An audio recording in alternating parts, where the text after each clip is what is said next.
ನಮಸ್ತೆ ಫ್ರೆಂಡ್ಸ್, ಇವತ್ತು ಸ್ವಲ್ಪ ಉಳಿದಿರುವಂತಹ ಅನ್ನ ತಗೊಂಡು ಬಂದಿದ್ದೀನಿ.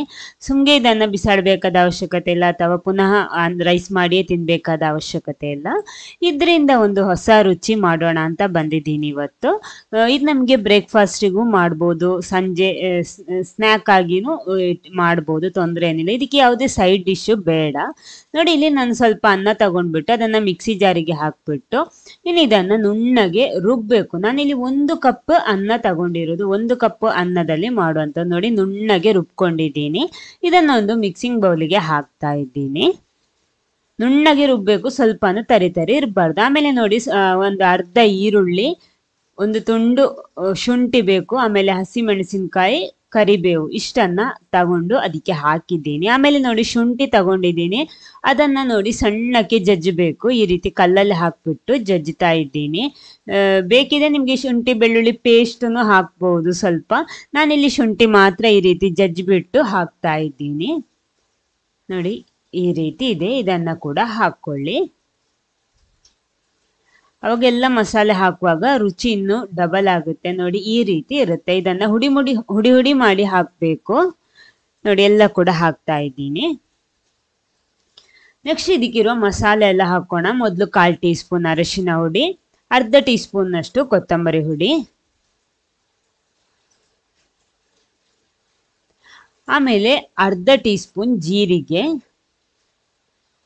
1 ಟೀ ಸ್ಪೂನ್ ನಷ್ಟು ಮೆಣಸಿನ ಹುಡಿ ಹಾಕ್ತಾ ಇದ್ದೀನಿ. ನಿಮಗೆ ಬೇಕಿದ್ರೆ ಜಾಸ್ತಿ ಹಾಕ್ಬಹುದು. ರುಚಿಗೆ ತಕ್ಕಷ್ಟು ಉಪ್ಪು ಹಾಕ್ಬಿಟ್ಟು ಒಂದ್ಸಲ ಎಲ್ಲ ಕೂಡ ಇದನ್ನ ಮಿಕ್ಸ್ ಮಾಡ್ಕೊಳ್ಳಿ ಮೊದಲು. ನೋಡಿ, ಇವಾಗ ನೋಡಿ ಹಿಟ್ಟು ಎಷ್ಟು ನೀರಾಗಿದೆ ಅಂತ ಇವಾಗ ಗೊತ್ತಾಗುತ್ತದೆ. ಅಂದ್ರೆ ನಾವು ರುಬ್ಬುವಾಗ ಎಷ್ಟು ಕಡಿಮೆ ಆಗುತ್ತೋ ಅಷ್ಟೇ ನೀರು ಹಾಕೊಳ್ಳಿ. ರುಬ್ಬೋದಿಕ್ಕೆ ಎಷ್ಟು ಬೇಕೋ ಅಷ್ಟು ಮಾತ್ರ ಹಾಕೊಳ್ಳಿ. ನೆಕ್ಸ್ಟ್ ನೋಡಿ, ನಮಗೆ ಬೇಕಾಗಿರೋದು ಹುರಿದಿಟ್ಟಿರುವಂತಹ ಅಕ್ಕಿ ಹಿಟ್ಟು, ಅಂದ್ರೆ ರೋಸ್ಟೆಡ್ ರೈಸ್ ಫ್ಲೋರೇ ಇದಕ್ಕೆ ಹಾಕಬೇಕು. ಒಂದು ವೇಳೆ ಹಸಿ ತಗೊಂಡ್ರೆ ಅದನ್ನು ಸ್ವಲ್ಪ ಬಿಸಿ ಮಾಡ್ಕೊಳ್ಳಿ, ಅಥವಾ ರೋಸ್ಟೆಡ್ ರೈಸ್ ಫ್ಲೋರೇ ಸಿಗುತ್ತೆ, ಅದನ್ನು ಉಪಯೋಗಿಸ್ಬೋದು. ನೋಡಿ, ಇನ್ನು ಇದಕ್ಕೆ ಅಳತೆ ಇಲ್ಲ, ನಿಮ್ಗೆ ಎಷ್ಟು ಸೆಟ್ ಆಗಿ ಬರುತ್ತೋ ಅಷ್ಟು ಸ್ವಲ್ಪ ಹಾಕೊಳ್ಳಿ. ನಾನಿವಾಗ ಟೋಟಲ್ 1 ಕಪ್ ತಗೊಂಡಿದ್ದೀನಿ. ಅದರಲ್ಲಿ ಎಷ್ಟು ಬೇಕೋ ನೋಡ್ಕೊಂಡು ಹಾಕ್ತೀನಿ. ನೋಡಿ, ಈ ರೀತಿ ಹಾಕ್ಬಿಟ್ಟು ಮಿಕ್ಸ್ ಮಾಡಿಬಿಟ್ಟು ಚಪಾತಿ ಹಿಟ್ಟಿನ ತರ ರೆಡಿ ಮಾಡಬೇಕು. ನೋಡಿ, ಪುನಃ ಸ್ವಲ್ಪ ಹಾಕ್ತಾ ಇದ್ದೀನಿ. ಒಮ್ಮೆಲೆ ಹಾಕ್ಬೇಕಾದ ಅವಶ್ಯಕತೆ ಇಲ್ಲ. ಅದಕ್ಕೆ ಎಷ್ಟು ಬೇಕೋ ಅಷ್ಟು ನೋಡ್ಕೊಂಡು ಸೇರಿಸ್ಕೊಳ್ಳಿ. ನೋಡಿ, ಈ ರೀತಿ ಫುಲ್ ಆಗಿ ಒಂದ್ಸಲ ಮಿಕ್ಸ್ ಮಾಡಿಬಿಟ್ಟು ಚಪಾತಿ ಹಿಟ್ಟು ರೆಡಿ ಮಾಡ್ತೀವಲ್ವ ಅದೇ ರೀತಿ ರೆಡಿ ಮಾಡ್ಕೊಳ್ಳಿ. ಅಂದ್ರೆ ಇದು ಸ್ವಲ್ಪ ಸಾಫ್ಟ್ ಆಗಿರುತ್ತೆ. ಜಾಸ್ತಿ ಅಕ್ಕಿ ಹಿಟ್ಟು ಸೇರಿಸಬೇಡಿ. ಒಂದು ಹಿಟ್ಟು ಸಾಫ್ಟ್ ಆಗಿದ್ರೇನೆ ಚೆನ್ನಾಗಿ ಬರೋದು ಇದು. ನೋಡಿ, ಈ ರೀತಿ ಆದ್ರೆ ಸಾಕು. ನಾನಿಲ್ಲಿ 1 ಕಪ್ಪಿನಲ್ಲಿ ಒಂದು ಅರ್ಧ ಕಪ್ಪಿನಷ್ಟು ಹಾಕೊಂಡಿದ್ದೀನಿ. ನೋಡಿ, ಇಲ್ಲಿ ಹಿಟ್ಟು ಈ ಹದಕ್ಕೆ ಬರಬೇಕು. ನೋಡಿ, ಸ್ವಲ್ಪ ಅಂಟು ಇದ್ರೂ ಪರವಾಗಿಲ್ಲ. ನೆಕ್ಸ್ಟ್ ಇದನ್ನ ಈ ರೀತಿ ಉಂಡೆ ಮಾಡ್ಕೊಳ್ಳಿ. ನಿಮ್ಗೆ ಎಷ್ಟು ದೊಡ್ಡ ಸೈಜಲ್ಲಿ ಬೇಕೋ ಆ ರೀತಿ ಮಾಡ್ಕೊಳ್ಳಿ.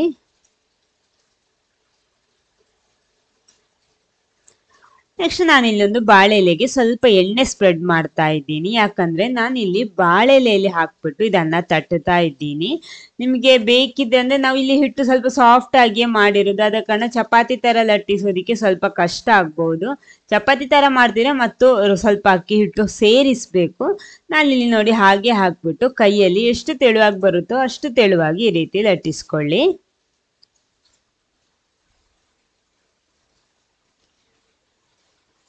ನೋಡಿ, ಇದು ಲಟ್ಟಿಸ್ಕೊಂಡಿದ್ದೀನಿ. ಇದನ್ನ ಬಿಸಿ ಕಾವಲಿಯಲ್ಲಿ ಹಾಕ್ಬಿಟ್ಟು ಬೇಯಿಸ್ಬೇಕು. ಅದಕ್ಕಿಂತ ಮುಂಚೆ ಸ್ವಲ್ಪ ತುಪ್ಪ ಸ್ಪ್ರೆಡ್ ಮಾಡ್ಕೊಳ್ಳಿ ಕಾವಲಿಗೆ. ಇನ್ನು ಇದನ್ನ ಹಾಕ್ಬಿಟ್ಟು 2 ಬದಿ ಕೂಡ ಚೆನ್ನಾಗಿ ಬೇಯಿಸ್ಬೇಕು.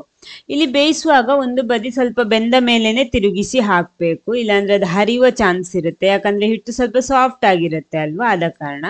ನೋಡಿ, ಈ ರೀತಿ ಇದನ್ನ ತೆಗಿತಾ ಇದ್ದೀನಿ. ವಾವ್, ನೋಡಿ ಎಷ್ಟು ಚೆನ್ನಾಗಿ ಬಂದಿದೆ ಅಂತ. ಇನ್ನು ಸ್ವಲ್ಪ ತುಪ್ಪ ಮೇಲ್ಗಡೆನೂ ಸ್ಪ್ರೆಡ್ ಮಾಡಿಬಿಟ್ಟು 2 ಬದಿನೂ ತಿರುಗಿಸಿ ಹಾಕ್ಬಿಟ್ಟು ಇದನ್ನ ಬೇಯಿಸ್ಕೊಂಡ್ರೆ ಆಯ್ತು. ನೋಡಿ, ಈ ರೀತಿ ತಿರುಗಿಸಿ ಹಾಕ್ಬಿಟ್ಟು 2 ಬದಿ ಕೂಡ ಚೆನ್ನಾಗಿ ಬೇಯಿಸ್ಕೊಳ್ಳಿ. ನೋಡಿ, ಇಲ್ಲಿ ಸೂಪರ್ ಆಗಿರುವಂತಹ ಉಳಿದಿರುವ ಅನ್ನ ಉಪಯೋಗಿಸಿ ಮಾಡಿರುವಂತಹ ರೊಟ್ಟಿ ಇಲ್ಲಿ ರೆಡಿ ಆಗಿದೆ. ಸ್ವಲ್ಪ ಬೆಣ್ಣೆನೂ ಹಾಕ್ಬಿಟ್ಟು ತಿಂದ್ರೆ ಸೂಪರ್ ಆಗಿರುತ್ತೆ. ಇದನ್ನು ಹಾಗೆ ಬೇಕಿದ್ರು ಹಾಗೆ ತಿನ್ಬಹುದು, ಯಾಕಂದ್ರೆ ಮಸಾಲೆ ಎಲ್ಲ ಹಾಕೊಂಡಿದ್ದೀವಿ. ಅಥವಾ ಗ್ರೇವಿ ಚಟ್ನಿ ಜೊತೆನೂ ಸರ್ವ್ ಮಾಡಬಹುದು.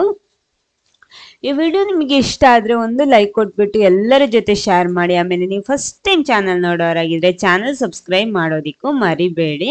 ಆಮೇಲೆ ಈ ವಿಡಿಯೋ ನೀವು ಫೇಸ್ಬುಕ್ ಪೇಜಲ್ಲಿ ನೋಡ್ತಿದ್ರೆ ಪೇಜ್ ಫಾಲೋ ಮಾಡೋದಿಕ್ಕೂ ಮರಿಬೇಡಿ. ಓಕೆ, ಇನ್ನೊಂದು ಹೊಸ ರೆಸಿಪಿ ಜೊತೆ ಬರ್ತೀನಿ. ಓಕೆ, ಬಾಯ್.